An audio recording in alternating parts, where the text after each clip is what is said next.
Ernest Hemingway was once asked, "What is the most frightening thing you've ever encountered?" And he responded, "A blank sheet of paper." Keep in mind, this was a guy who drove an ambulance in World War I, received a medal for bravery in his service in World War II, and was in not one, but 2 plane crashes over the Belgian Congo.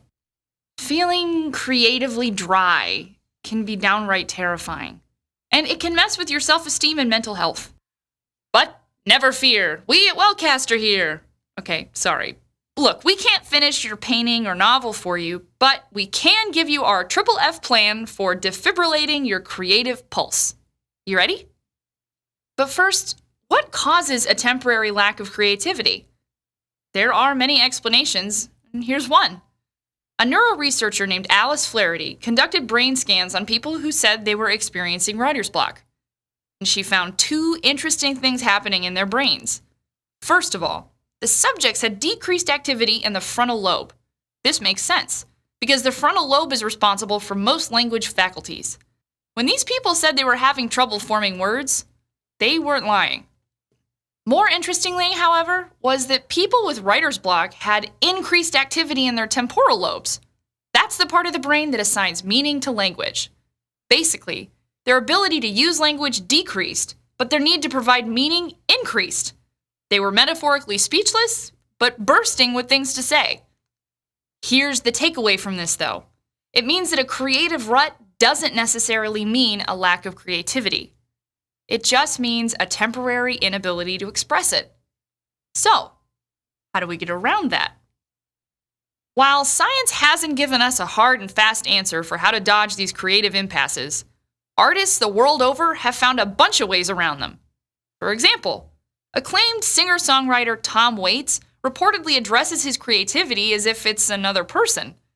If he's having trouble with a particular song, he'll pace around the studio, telling this song to either get itself written or leave him alone. We're not saying that you have to talk to an imaginary sprite, but hey, if it works for you. Imaginary friends aside, a great way to get over a rut is to shake yourself out of one. Here are our 3 F's for getting your creative mojo back. Step 1, fix your environment. Sometimes it just takes a stale workplace to get you feeling stagnant and bored, and that can show up in whatever you're trying to make. Clean your room, repaint your walls, rearrange your desk photos. Whatever the task is, it'll take your mind off of your problem and it'll shake up your surroundings. Step 2, forget it. Yeah, forget it. Take a break. That lump of clay will be there when you get back. Take a walk, go to a movie, get your mind off of the project at hand. Sometimes the knowledge that you're in a rut makes you scared, and that fear creates an impediment to produce something, which just gets you more tied up.